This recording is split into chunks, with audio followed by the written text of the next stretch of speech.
Alright guys, so this is going to be the first video in a series of videos that I'm doing on upgrading this system, which I call the Singularity Beast.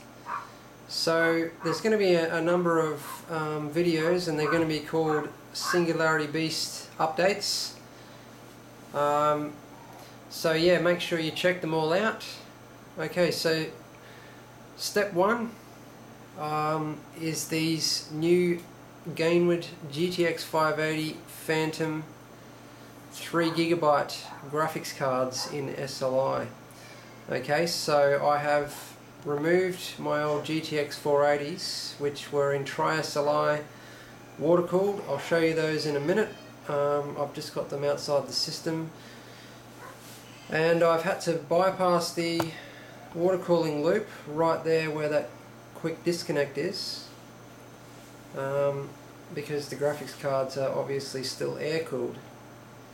Now I have a review on these cards, so make sure you check the review out as well for full details on the cards.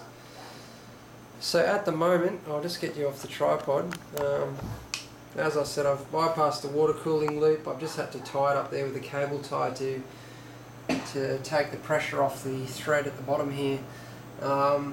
So that loop is, this is actually a dual loop system, and that loop is only cooling the motherboard at the moment, which has a full cover EK water block on it. I'll just quickly tell you the specs of this system. So my subscribers will know it as the Singularity Beast. It has a 980X Rampage 3 Extreme Corsair dominated GT 2000 MHz, 6GB of it, 88824. Okay, hard drives, it's got RAID 0 Vertex 2s and RAID 0 Western Digital Caviar Blacks, 2 × 1 TB, so that's a 2 TB RAID array. And it's also got a Western Digital Caviar Black 2 TB in the bottom there, where that Animax fan is. That's an Animax TB Silence fan, by the way. There's just a standard 140mm fan underneath that cover. While I'm talking about fans, I might as well go through them all. Noctua NFP 12s ×3 on that radiator. Fezzer Treework mid-speeds, 4 of them on the quad radiator. So the radiators are Fezzer exchanges. There's a quad on the back, a triple in the top. The rear rad is held on by a coolant adjustable radiator mount. I mean, I can't go into full details on all of this hardware because there's just so much of it. So that's a 1500 watt Strider, the Silverstone PSU. Okay, so now for water cooling components: EK Supreme HF copper Plexi on the CPU, EK full cover block on the motherboard, and that's a nickel acetyl, I believe. Bits power fittings throughout the entire system. They're all black sparkle. Those are Bits Power 150mm reservoirs. I'm using Fezzer tubing and coolant. There is a number of quick disconnects throughout the system. There's actually 5. There's 2 more up there. I've got 2 UV cold cathodes and 1 blue cold cathode, and I've also got a blue LED strip behind that reservoir and a red LED strip behind that one. I've got a Blu-ray writer drive. So the case is a Corsair Obsidian 800D. So I've got the SLI GTX 580 Gainward Phantom 3GB editions now. So a couple of fan controllers there. There's a Scythe server and a Zoman. Usually I run this Asus Sonar D2X in the system, but because the graphics cards actually, the coolers on these Phantoms take up 2.5 slots, They're a really beautiful looking graphics card. Make sure you check the review out because these things look absolutely awesome. And the cooler is pretty effective as well. You know, it runs a bit cooler than the reference design and also a little bit quieter. The pumps are MCP655s with full bits power mod kits on them. So very expensive little pumps there with the mod kits. I think they add up to about 220 bucks a pop. Anyway, that's enough about the hardware. These are the Tri SLI GTX 480s that I've pulled out of the system. They're just upside down there. So they have EK Nickel Plexi water blocks on them and an EK serial link. So I'm going to be the next few upgrade videos. There's going to be a number of steps, and what they're going to involve is water cooling these two graphics cards, and also getting a third a third Gainward Phantom and running Tri SLI again. So 3 GB Tri SLI GTX 580s. It's going to be absolutely mad.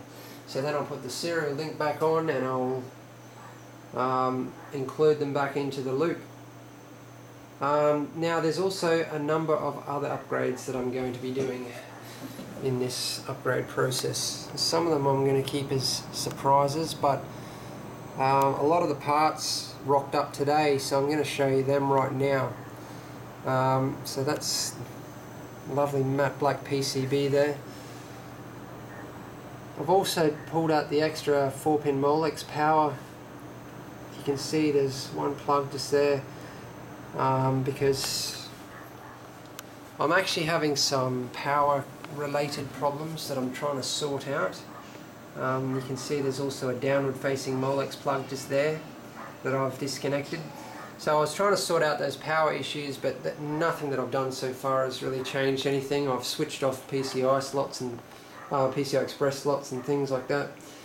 So what I've decided to do is actually replace the PSU because I think there's a problem with it, because I had issues before too with my GTX 480s, intermittent issues, you know, that real pain in the butt kind of problem that doesn't happen all the time, but it only happens occasionally, and when it does, there's just no rhyme or reason, and it's kind of random and very difficult to fix. So here I have, I've got it down on the floor here because I've got no room on the desk. You can see all my Fezzer coolant down there. There's a hell of a lot of it. That cost me like 40 bucks a bottle, including postage, from Performance PCs, and that's where I get all my water cooling gear, by the way. Performance PCs. They absolutely rock, guys. Check them out. They have absolutely everything. There is no way I would have been able to build any of these systems that you see without Performance PCs, because their range is unmatched. I love it. Anyway, so I got myself a Corsair AX1200 to replace the 1500 watt Strider. The reason I did this is because I don't want to get another one of the same PSUs. I never do. And I'm not sure if there is something wrong with it yet, so I'm not going to RMA it straight away. I'm actually going to pull it out, replace it, then I'll test it and, you know, fix that up in due course. So I'll have a review on this PSU as well, which you can check out, and this will be going in the system within the next couple of days. I'm replacing the Noctuas with NMX Magmas just to make things look a little bit better. That TB Silence is going under that cover to match the other TB Silence. Now, what I have here is the water blocks for the Phantoms, and these are actually special water blocks. They're not, because the Phantoms have a non-reference PCB, so they're not your average GTX 580. I mean, for a start, they've got 3 GB of memory, and they also have some different power hardware as well, you know, for the extra memory. So that's just the serial link, but I'll just pull these just make sure you can see. Yeah, I'll just pull out one of these water blocks so that you can check it out. They're the Nickel Plexi versions. I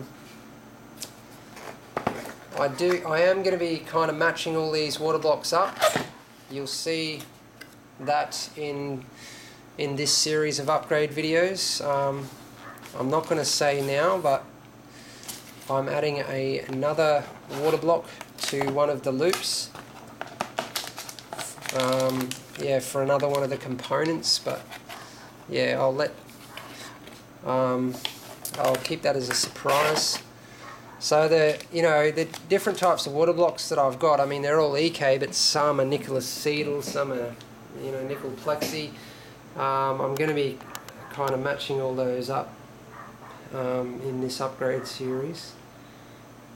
So I'm not. Maybe you've seen the reference GTX 580 EK block. You'll notice that this one's very different. It's got this plate here, and underneath that plate are all these big cutouts.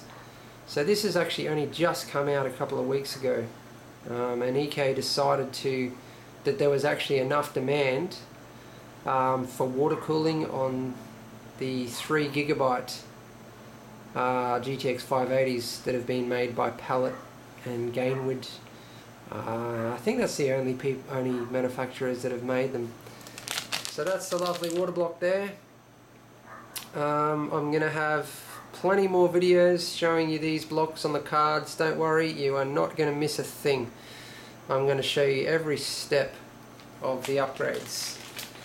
And I'm going to even have a separate little video of just installing this water block on the card as a water block installation tutorial for graphics cards. So that's something that I've been wanting to do for quite a while. Alright, yeah, so I think I've pretty much covered everything I wanted to cover. I know I've been chit-chatting a lot, but yeah, that's step one. Step two will be getting water blocks on these two cards, getting the power supply in and all the new fans in. Step three will be putting the third card in, water cooling that. And I'll also be fully testing all of this, overclocking, benchmarks, the whole lot. I know I've got benchmarks, for the review, but once they're water cooled, I want to overclock them and see how much better results I can actually get, because water cooling will allow me to overclock the hell of a lot further, and we'll be able to look at temperatures then and compare them to what they were when it was air cooled. So as I said, you're not going to miss a thing. I'm going to have all these results, temperatures, benchmarks, the whole lot, for you to check out. Alright guys, I better stop there. Thanks for watching and please subscribe.